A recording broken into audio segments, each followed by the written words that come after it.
ಮೀನು ಹಿಡಿಯಲು ಹೋಗಿದ್ದಂತ ಮೂವರು ಇದೀಗ ನಾಪತ್ತೆಯಾಗಿದ್ದಾರೆ. ತಮ್ರಹಳ್ಳಿ ಗ್ರಾಮದ ತುಂಗಭದ್ರಾ ನದಿಯ ಹಿನ್ನೀರಿನಲ್ಲಿ ನಡೆದಿರುವಂತಹ ಒಂದು ಘಟನೆ ಇದು. ವಿಜಯನಗರದ ಹಗರಿಬೊಮ್ಮನಹಳ್ಳಿ ತಾಲೂಕು ತಮ್ರಹಳ್ಳಿ ಗ್ರಾಮ. ರಾಜ 22 ವರ್ಷ, ಯಮನಪ್ಪ 20 ವರ್ಷ, ಅಜ್ಜಪ್ಪ 26 ವರ್ಷ, ಮೂವರು ಈಗ ನಾಪತ್ತೆಯಾಗಿದ್ದಾರೆ. ಮೀನು ಹಿಡಿಯಕ್ಕೆ ಅಂತ ಹೇಳಿ ಹೋಗಿದ್ರು. ನಿನ್ನೆ ಮಧ್ಯಾಹ್ನ ಮೀನು ಹಿಡಿಯಲು ಹೋಗಿದ್ದಂತ ಮೀನುಗಾರರು ಮನೆಗೆ ಬರಲಿಲ್ಲ. ಹಾಗಾಗಿ ಇದೀಗ ಆತಂಕಗೊಂಡಿದ್ದಾರೆ ಕುಟುಂಬಸ್ಥರು ಕೂಡ. ಕೂಡಲೇ ಕುಟುಂಬಸ್ಥರು, ಪೊಲೀಸರು ಮತ್ತೆ ಸ್ಥಳೀಯರಿಂದ ನಾಪತ್ತೆ ಆದವರಿಗೋಸ್ಕರ ಶೋಧ ಕಾರ್ಯ ನಡೀತಾ ಇದೆ. ಎಸ್ಡಿಆರ್ಎಫ್ ತಂಡ ಕರೆಸಿದ್ದಾರೆ. ಹಗರಿಬೊಮ್ಮನಹಳ್ಳಿ ಪೊಲೀಸರು ಕೂಡ ತಮ್ರಹಳ್ಳಿ ಪೊಲೀಸ್ ಠಾಣೆಯಲ್ಲಿ ಈ ಕುರಿತು ಈಗಾಗಲೇ ಪ್ರಕರಣ ಕೂಡ ದಾಖಲಾಗಿದೆ. ಹೀಗೆ ನಿನ್ನೆ ಬೆಳಗ್ಗೆ ಹೋಗಿದ್ದಂಥವರು ಮೂವರು ಈಗ ನಾಪತ್ತೆಯಾಗಿದ್ದಾರೆ.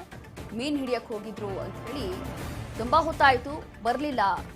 20 ವರ್ಷ ಅದಾದ ನಂತರ ಇನ್ನೊಬ್ರು 26 ವರ್ಷ, ಮೂವರು ಕೂಡ ಸಣ್ಣ ಹುಡುಗರು, ಮೂವರು ಕೂಡ ಮೀನು ಹಿಡಿಯಕ್ಕೆ ಅಂತ ಹೇಳಿ ಹೋಗಿದ್ರಂತೆ. ಆ ಸಂದರ್ಭದಲ್ಲಿ ಏನಾಗಿದೆ ಅಥವಾ ಮೂವರು ಕೂಡ ಎಲ್ಲಿ ಹೋದ್ರು ಅನ್ನೋಂಥದ್ದು ಯಾವುದೇ ಅತ್ತೆಪತ್ತೆ ಇಲ್ಲ. ಕೂಡಲೇ ಮನೆಯವರು ಕೂಡ ಸಂಜೆವರೆಗೂ ಕಾದಿದ್ದಾರೆ. ಮೂವರು ಬರಲಿಲ್ಲ ಅಂತ ಹೇಳಿ ಪೊಲೀಸರಿಗೆ ಮಾಹಿತಿ ಕೊಟ್ಟಿದ್ದಾರೆ. ಪೊಲೀಸರು ಈಗ ಶೋಧ ಕಾರ್ಯಾಚರಣೆ ಆರಂಭ ಮಾಡಿಕೊಂಡಿದ್ದಾರೆ. ಜೊತೆಗೆ ತಮ್ರಹಳ್ಳಿ ಪೊಲೀಸ್ ಠಾಣೆಯಲ್ಲಿ ಪ್ರಕರಣ ಕೂಡ ಈಗ ದಾಖಲು ಮಾಡಿಕೊಂಡಿದ್ದಾರೆ. ಈಗಾಗಲೇ ಕುಟುಂಬಸ್ಥರು ಆತಂಕದಲ್ಲಿದ್ದಾರೆ ಅಂತ ಗೊತ್ತಾಗ್ತಾ ಇದೆ. ನಿನ್ನೆ ಮಧ್ಯಾಹ್ನ ಹೋಗಿದ್ದಂಥವರು ಫಿಶಿಂಗ್ ಮಾಡಲಿಕ್ಕೆ, ಅದಾದ ನಂತರ ಈ ಮೀನುಗಾರರು ಮತ್ತೆ ವಾಪಸ್ ಬರಲೇ ಇಲ್ಲ ಮೂವರು ಕೂಡ.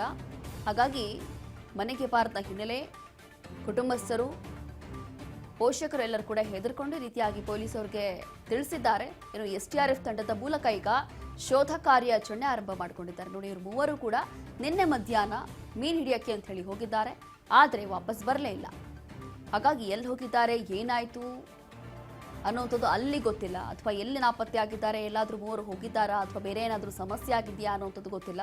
ಸದ್ಯಕ್ಕೆ ಈಗ ಎಸ್ಡಿಆರ್ಎಫ್ ತಂಡವನ್ನು ಕಳಿಸಿ ಪೊಲೀಸರು ಈಗ ಶೋಧ ಕಾರ್ಯಾಚರಣೆ ಆರಂಭ ಮಾಡಿಕೊಂಡಿದ್ದಾರೆ. ತಮ್ರಹಳ್ಳಿ ಪೊಲೀಸ್ ಠಾಣೆಯಲ್ಲಿ ಪ್ರಕರಣ ಕೂಡ ದಾಖಲು ಮಾಡಿದ್ದಾರೆ.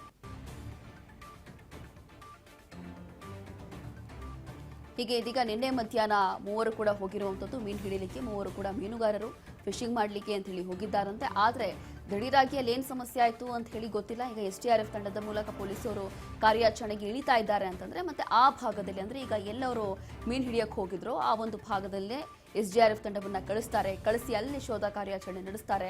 ಏನಾದರೂ ಗುರುತೇನಾದರೂ ಪತ್ತೆ ಆಗ್ಬೋದಾ ಅಥವಾ ಇವ್ರ ಸಂಬಂಧಪಟ್ಟಂತ ವಸ್ತುಗಳೇನಾದರೂ ಪತ್ತೆ ಆಗ್ಬೋದಾ, ಇಲ್ಲ ಅಂತಂದ್ರೆ ಏನಾದರೂ CCTV ಫುಟೇಜ್ ಸುತ್ತಮುತ್ತ ಸಿಗಬಹುದಾ, ಈ ರೀತಿಯಾದಂಥ ಪರಿಶೀಲನೆ ಮಾಡಲಾಗುತ್ತೆ.